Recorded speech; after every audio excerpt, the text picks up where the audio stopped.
we all have a responsibility to respond to abuse, and so we know it's difficult for different people thinking that maybe it's not my role or it's not my job, but it's okay to say, and it's okay to call us if you have a suspicion or if you have a disclosure or if you've witnessed something, because we're not that reporting service, and we will help you to help the older person.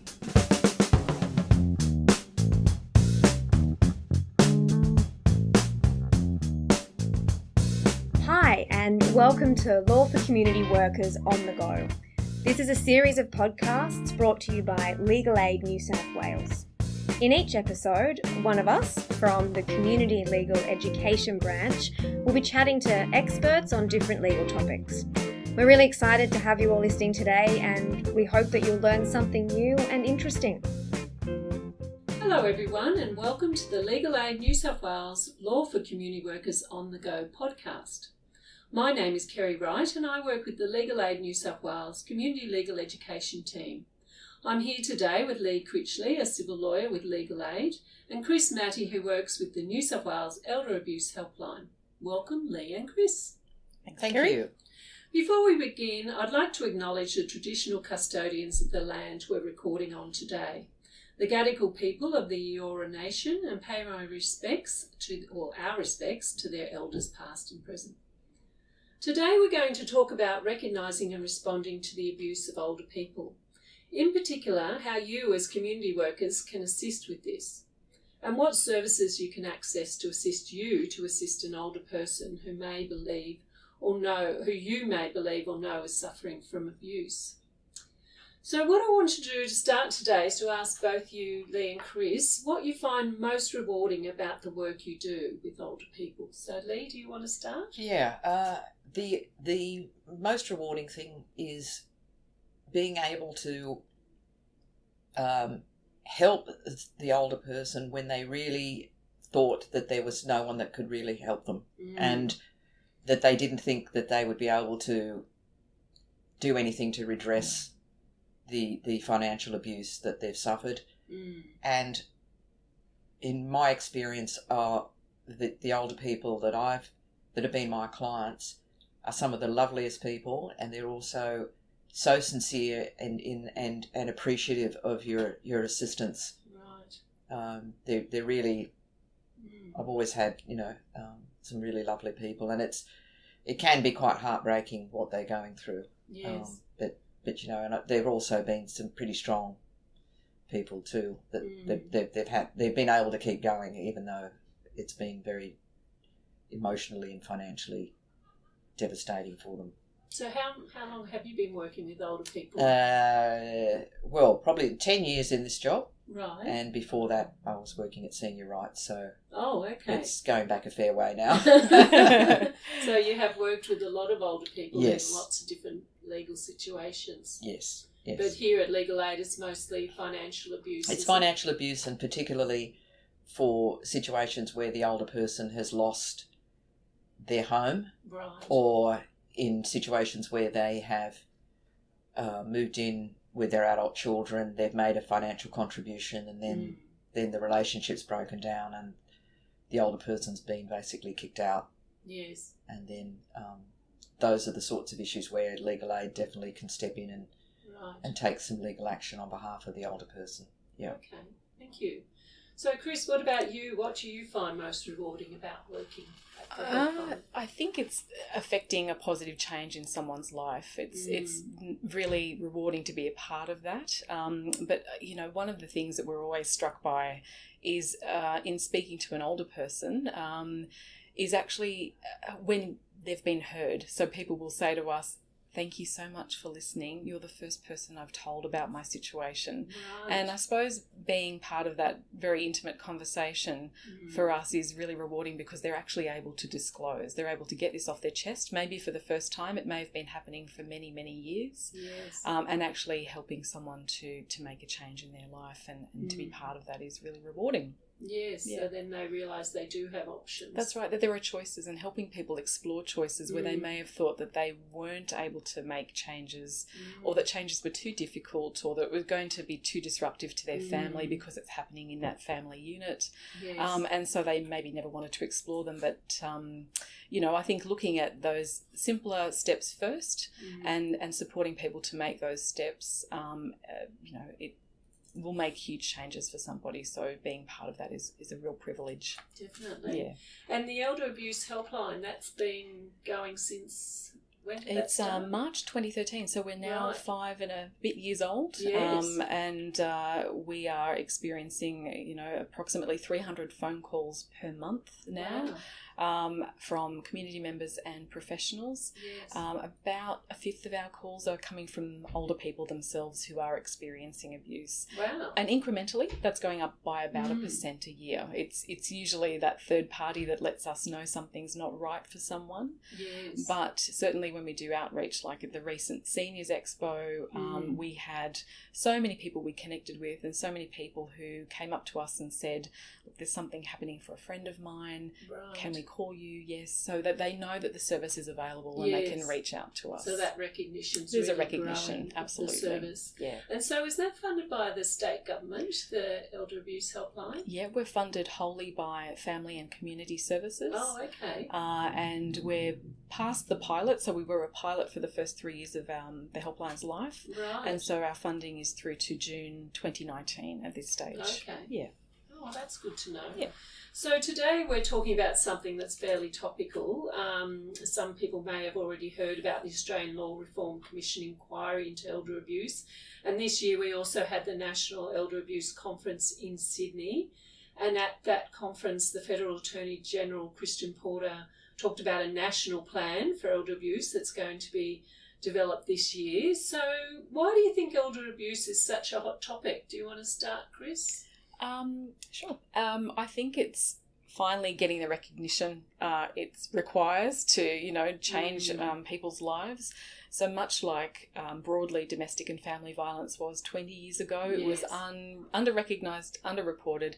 People didn't speak about it. It was happening behind closed doors, and that's where it stayed. Yes. So now that is certainly getting an audience, and often types of elder abuse fit within that space, and so they're being recognised as that, and they're getting that wider audience and the attention. I think probably the 2015 state inquiry into the abuse of older people in New South Wales really helped. Yes. And we know certainly from our own experience from that, we had a lot of different government agencies then responding to elder abuse as part of the recommendations from the inquiry, as well as obviously the Law Reform Commission as well, and the work that they're doing to address it. So from our perspective, the more press this gets, the more agencies that are involved, whether they be at a state or a federal level, the better it is for all older people that are living in Australia. Absolutely. So you need to shine a light on the issue.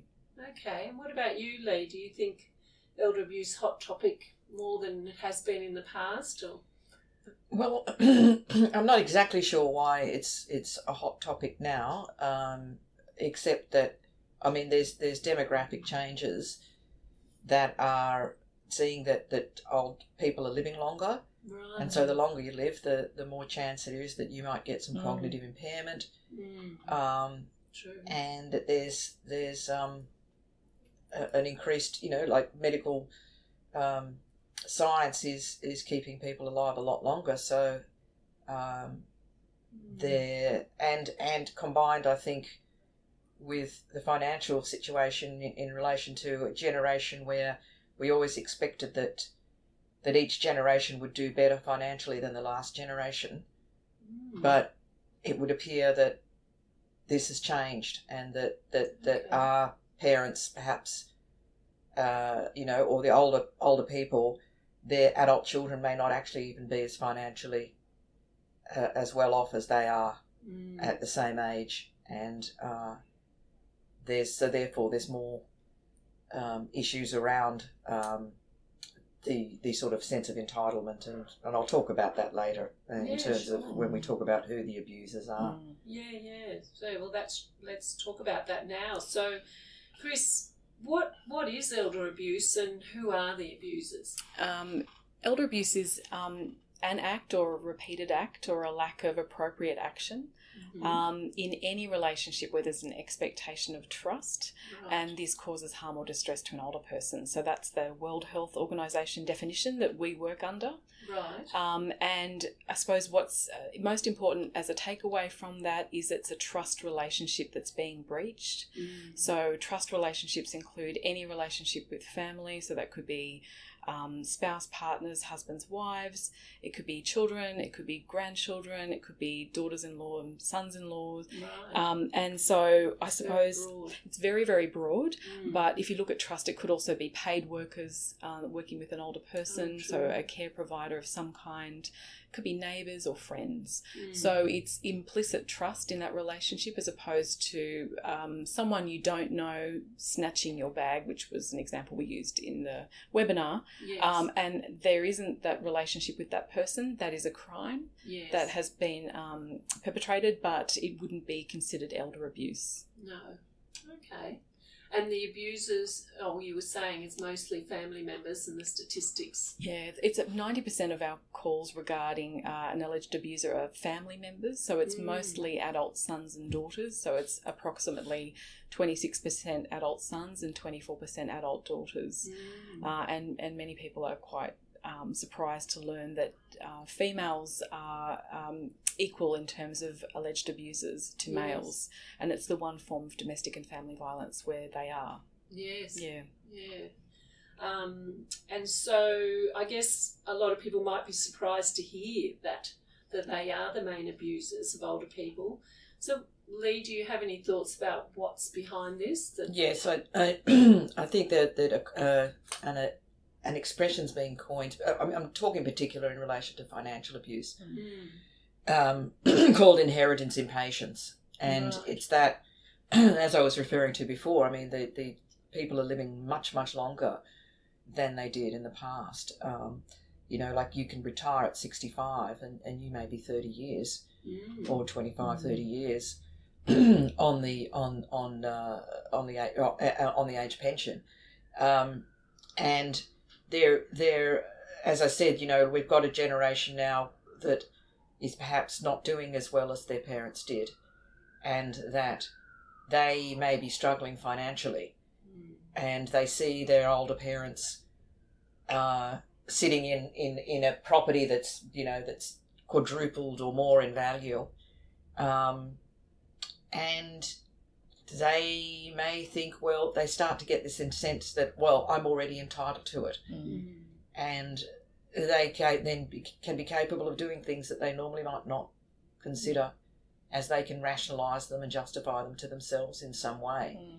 And that's part of why it's, and also that they're in a position to be able to, in being in a position of trust, they are able to access documents, access information, access property that others would, that otherwise they wouldn't be able to. So it's a combination of the disparity perhaps in the financial situation of the adult children versus the parents, because of what's happened in the property market, and the fact that they're living longer, and the expectations and the financial frustrations of the adult children can lead to temptation, I think, where they've got the opportunity and the motives, shall we say.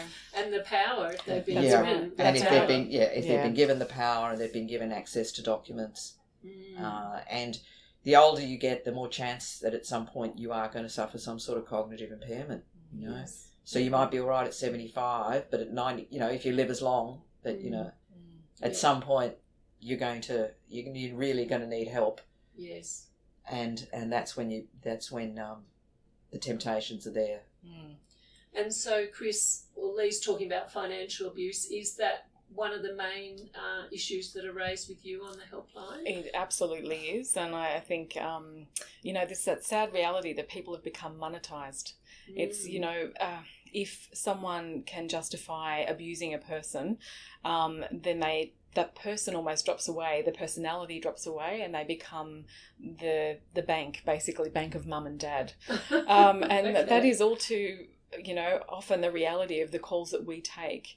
Financial abuse is a very often reported instance to us, as is, I mean, psychological abuse is the most common. Right. But people often will psychologically abuse someone to allow that financial abuse to occur. So it could be that they withhold a relationship from themselves or grandchildren if they're not given money, or if they're not made signatory on a will, or if they're not made a power of attorney, if they're not given money at that point in time, so actual cash money. Yes. All sorts of, you know, scenarios play out, but certainly we hear about neglect, and that could be intentional or unintentional, and particularly that is loaded with financial abuse.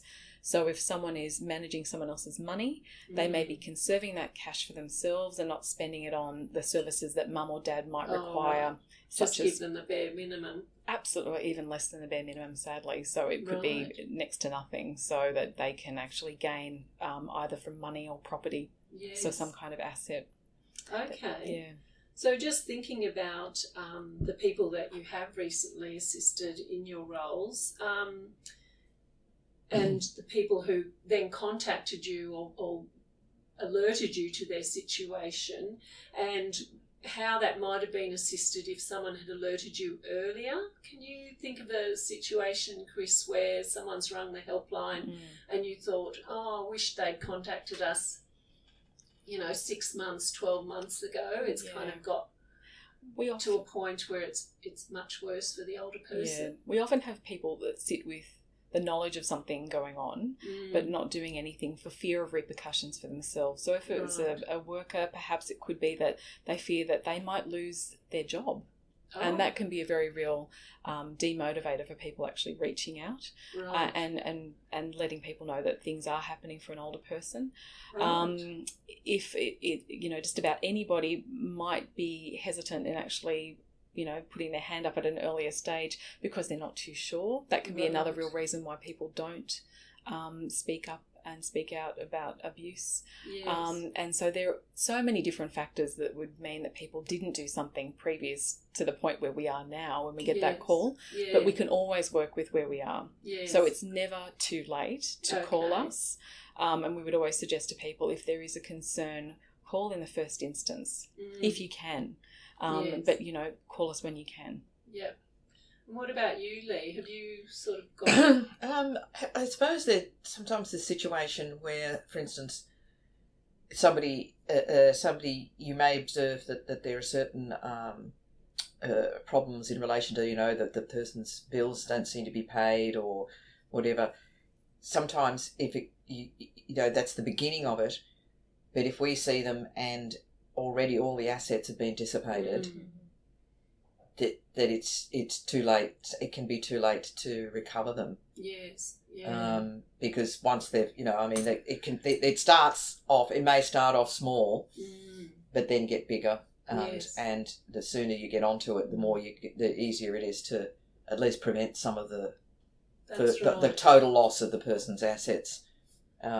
And I think that's why Legal Aid New South Wales has this series of brochures, Legal Issues for Older People, and I think a lot of them they're good community workers can get a set of those and read through them. It does give some things about things you should think about before, for example, you invest in a granny flat at your... Yes, definitely. I think the granny flat ones are the... But I think that's very hard for community workers necessarily to be able to pick up on because it's a verbal agreement between the older person and their children, and they don't get legal advice, they don't put it in writing, and then it becomes very difficult where it's a question then, like a case I have at the moment, where they're thrown her out and she put in considerable amount of money into the property but never was on the title.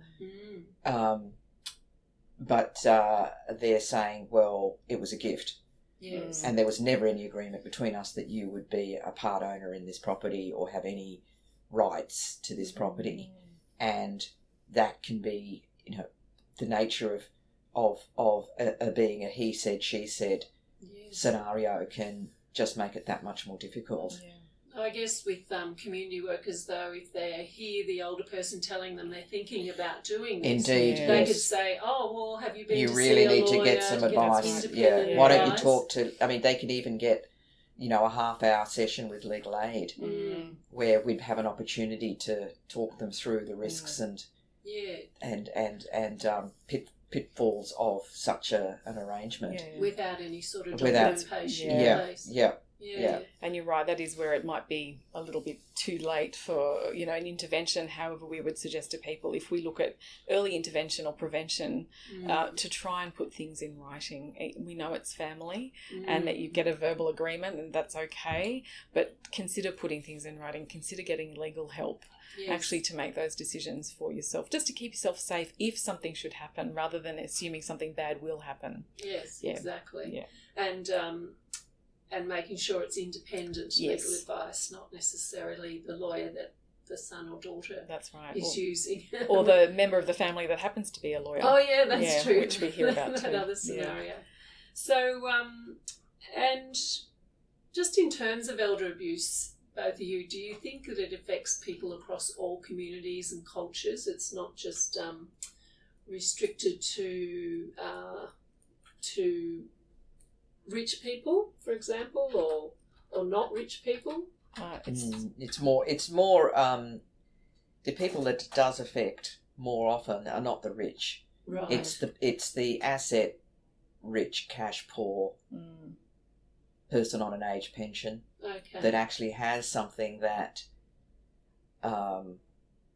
somebody finds desirable and is worth a lot of money, but they don't actually have a lot of assets other than that home that they have.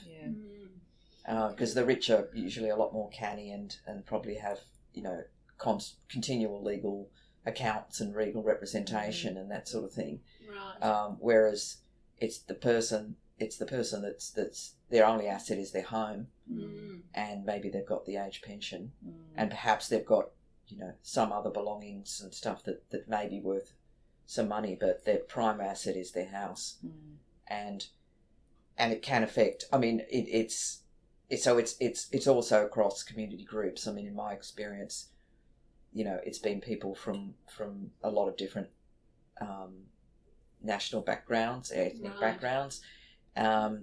It may be that we found that that in Legal Aid there's been some groups, non-English speaking background that have been vulnerable to issues like mortgaging their home, Right.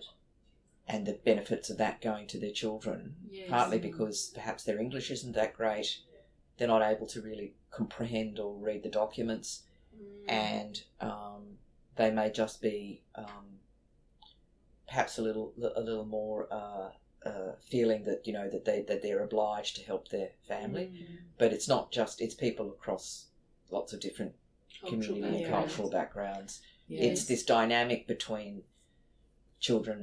adult children and their parents, which is universal, I think. That's right. Yeah. Is that your experience as well? It is. Chris? Certainly it affects all communities, and I think it is, as Lee mentioned, not necessarily people who have a lot of money. It can be affecting anyone. So it might be someone who's opportunistic and sees that you've got $10 more than me, and I have the ability to actually manipulate to get that money from you. Yes. So wealth is all very subjective, and it depends on what the other person who's the alleged abuser wants and needs from that person. So that's, as I said, wealth is just in the eye of the perpetrator, really. And Yes, and certainly cultures. So there's cultural norms and nuances. There's intergenerational living. These are causing stresses and different dynamics that we haven't really seen before so much in Australia, I think. Right. But it is certainly happening in these cultures, and to address that, we're working on a specific program to reach culturally and linguistically diverse older people, with bilingual educators actually going out to different groups. They've already got that trust built in. They can actually go out and speak to people about what their rights are, and that systems in Australia can be trusted, and that people can change the situation again if they choose to. Yeah. So does the helpline invest a bit of quite a lot of energy into that education of communities about the law in Australia and their rights? We touch on the law, but we don't speak specifically about the law. So that's where we refer to, legal aid or legal professionals. But certainly about rights, and rights being disrespected regarding the different types of abuse. So the 5 abuse types. We would let people know that they have rights to say what they do and don't want to have happen. So that's whether that be money taken, or whether that's being shouted at, or whether that's someone touching them and they don't want to be touched. But they have the right to say no and to have that change so that they don't have to live through that. Okay. Yeah. And we just did a webinar together, and we were talking about the 5 Steps Toolkit. So people can listen to that webinar because that'll go up on our Legal Aid New South Wales YouTube. But can you just tell us, Chris, a little bit about the 5 Steps Toolkit, why you developed it and how community workers are using it? Sure. That was certainly based on the calls that we take on the helpline and the need of community workers or frontline workers who are working with older people to recognise and respond to abuse in the community. So in community, it's very different to in residential aged care. There are more checks and balances within res care. Right. There are reporting requirements for certain types of abuse, particularly in res care. But if you're living out in the community, you're reliant really on a third party. So that's usually a community worker going in, identifying that something's not right for an older person, and then it's relying on that third party to actually get some assistance for the older person. So that's how we drafted it and put it all together. So the 5 steps are simple for any worker to pick up. There's a flow chart within the kit itself to actually go, well, what do I need to do? Step 1, that's identifying, and then you can work your way all the way through to referring and responding at the end. And it's what are your responsibilities in your particular role. And within each of the 5 steps, there are tools that you can utilise. You may not have to use all of them, but there's certainly ways in which, in terms of gathering information, you'd be looking for conversation starters with that older person. How do you actually approach the subject if you've got concerns about an older person? They've hinted at something, but they haven't told you something overtly. How can you actually flesh that out and get some more information? Good. So really it was about the community worker in mind and someone who's frontline, who's actually dealing with that. So that's how we developed it. So community workers could be paid workers, but also volunteers. Absolutely. Like Meals on Wheels. People who pop in once a day and community, drop stuff off. Yeah, community visitors scheme. Anyone who interacts with an older person, it could be within a day centre. They also have a lot of volunteers there as well. It could be an activity group that the older person attends. So there's certainly a lot of opportunities for an older person to disclose what's been going on, or for a third party to witness or suspect that something isn't right for the older person. So we speak to a lot of different workers. So it may, as you said, not be a paid worker, but it's someone who's equally important to that older person, equally important to community in terms of the work that they're doing, and equally important in terms of actually getting a response to the abuse. But one of the things we were talking about earlier is that isolation is one of the predicators, I guess, or vulnerability that causes people to be vulnerable to abuse. So I guess there's a danger that community work, they might think, oh, another worker will pick this up. There's a paid worker that's visiting, they might pick this up, but then they might be more trusted if they're a volunteer or a neighbour or something, someone in that older person's life. So they might say things to them that they wouldn't say to a paid worker who might dash in or dash out, like they might be different aware relationships. So That's right. I guess it's good for everybody to, if they do have some fear, to call the helpline. Yeah, we all have a responsibility to respond to abuse, and so we know it's difficult for different people thinking that maybe it's not my role or it's not my job, but it's okay to say, and it's okay to call us if you have a suspicion or if you have a disclosure or if you've witnessed something, because we're not that reporting service, and we will help you to help the older person as that third party, but to keep you safe and comfortable and okay in doing that as well. We understand it's a process, that it's difficult for people to make that phone call, because we do get calls from volunteers, we do get calls from Meals on Wheels regularly, because they're the eyes of the community, they're seeing things, they're witnessing things. They might be the only service, and they may be. It may be that they're the only other person that's in the life of the older person. So we emphasise that whilst we all have that responsibility to respond, you may be the only other person in that older person's life. Yes. So calling us and running the scenario past isn't going to mean that we send police in all guns blazing. It doesn't happen that way. No, exactly. But we'll certainly look at that, as we talked about in the webinar. The response would be the gentlest response that would affect a positive change in the older person's life. Mm. And Lee, do you know how older people get in touch with legal aid generally when they're worried about legal issues or financial abuse? I don't think that they do get in touch with us enough. Often, I think that it's something where the most vulnerable are the least likely to be able to consider seeing a lawyer as a solution. That's usually not what people do. It's more they're more likely to talk to their doctor about it. Okay, yes. So that it will be that perhaps a third party will say, oh, okay, well, we know Legal Aid provides this service. Maybe we should help you make an appointment and come in and see it. So that's why I suppose it's important for us to talk to community workers and to let them know that there may be something Legal Aid can do to help an older person that they see is vulnerable and has had an issue in relation to financial or other abuse, because it's unlikely that a lot of the time that older person is going to take the initiative to make an appointment and come in and see a lawyer at Legal Aid. Well, especially if they're, like you were saying earlier, the sort of people who rarely would see a lawyer. Yeah, they're more likely to see a health doctors professional. and health professionals. Yeah. And that's why I guess Legal Aid's really trying to increase our contacts with the health professions and have these health justice partnerships happening where we're locating lawyers in certain health areas. That's right, yes, because that's where older people are more likely to get in touch with profession. A profession is more likely to be the medical profession, but can be able, then they can then perhaps refer the person to us or make an appointment for them or whatever's at least. So do you want to talk a little bit about what Legal Aid, like what happens if someone they get an initial... There's a number of services that Legal Aid provide, legal services, and the service is we have a general advice service that we provide at various branches of Legal Aid, where anybody can make an appointment to come in and see one of our solicitors about any civil or legal issue, so anything that's not really involved with family law or criminal law. And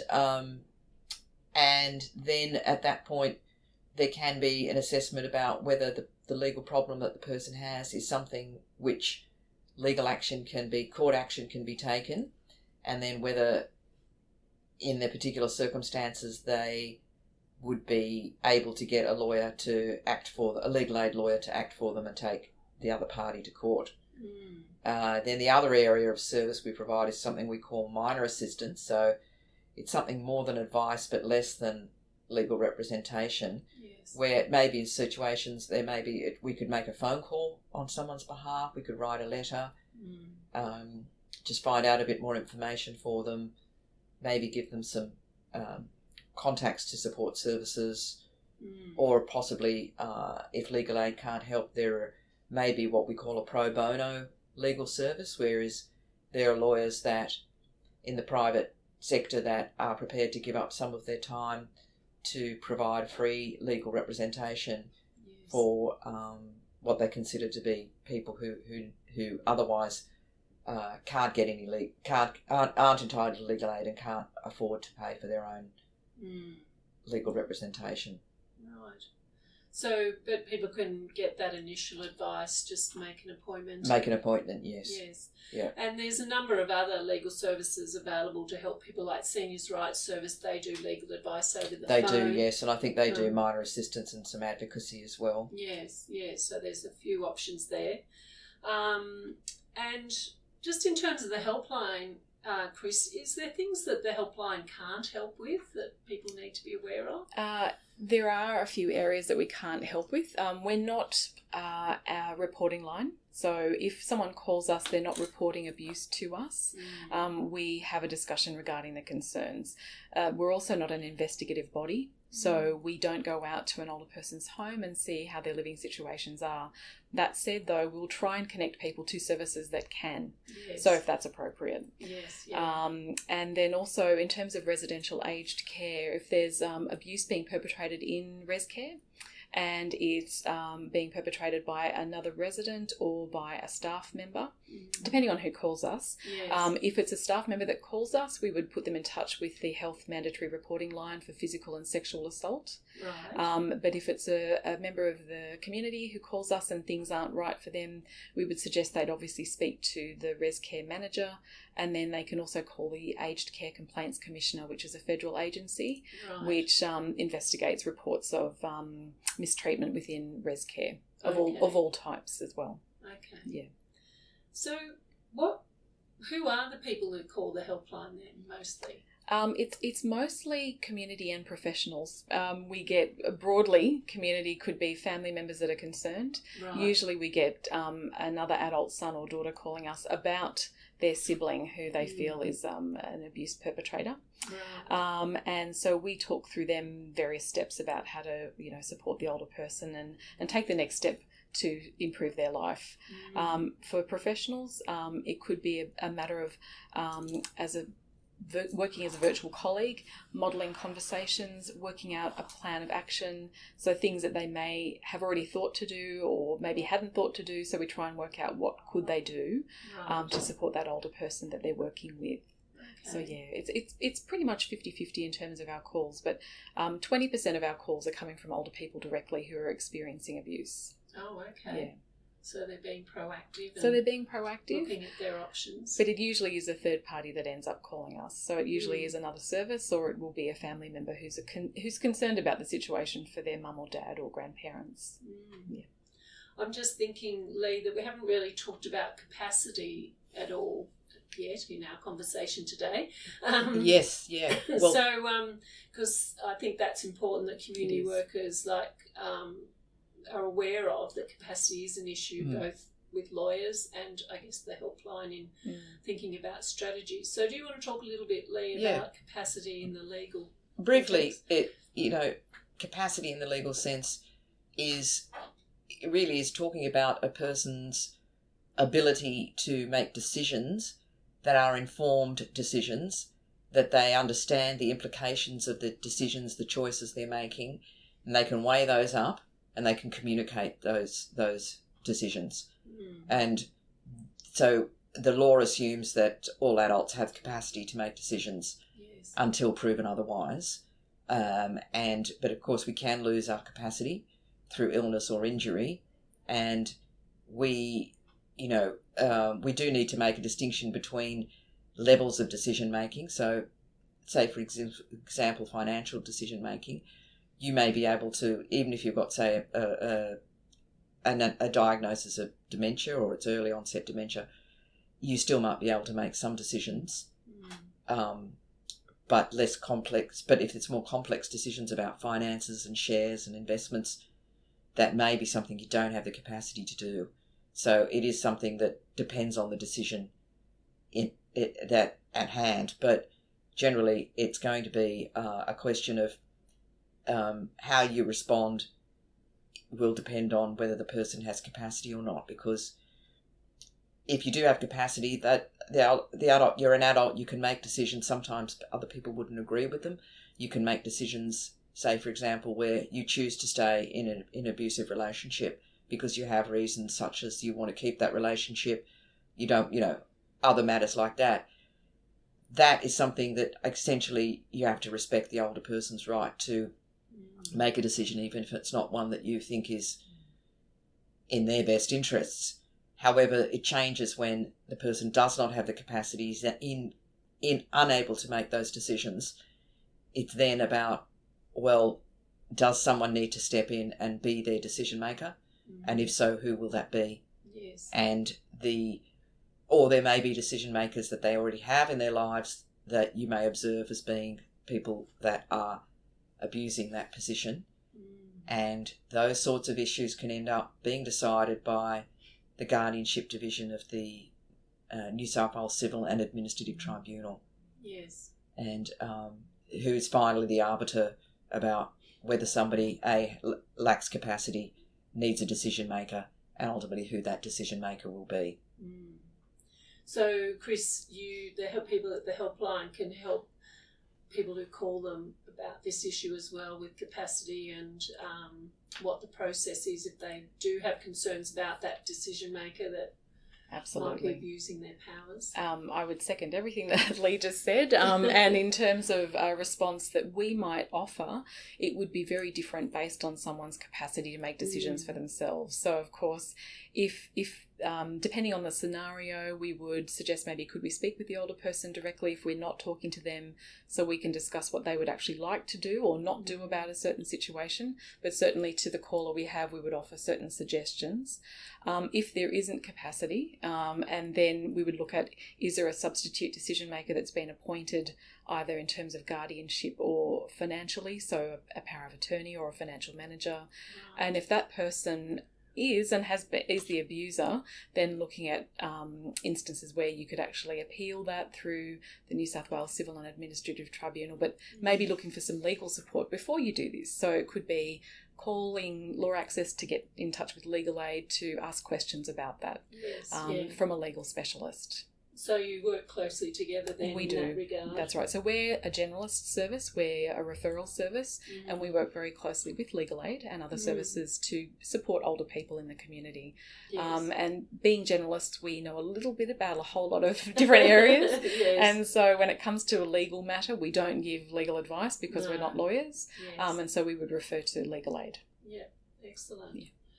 So this podcast, as we've said, is for community workers on the go. So I guess our final thing to talk about is, what key message would you like to give community workers from our conversation today on how they can recognise and respond to the abuse of older people? So Lee, do you have a key message? I think it's just about being really observant and being able to interact with the older person in a way that doesn't frighten them off, but is able to elicit some information so that you can make a bit of a judgment about what's actually happening. So using that toolkit, step one, and types of questions you can use to have those conversations.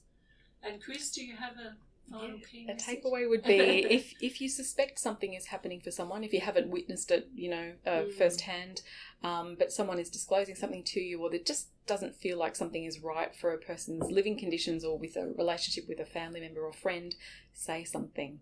So rather than keeping it to yourself, it's okay to call us to discuss anonymously. You don't have to give us your name.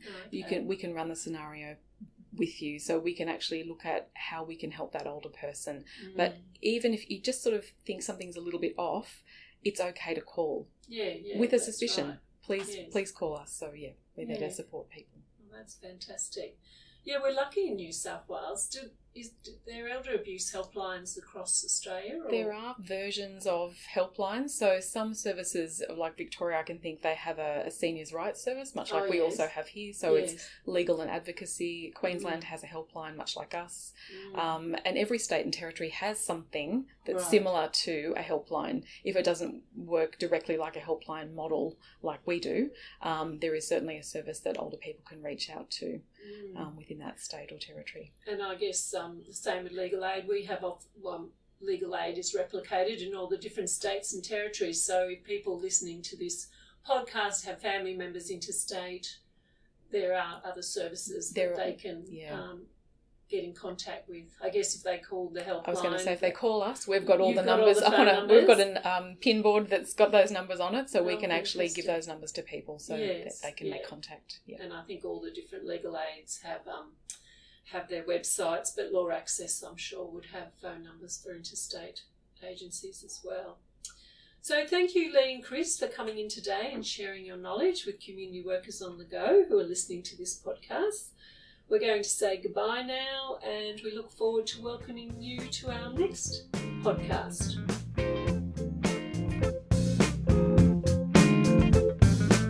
Thanks for tuning in today. If you're enjoying Law for Community Workers on the Go, make sure to spread the word.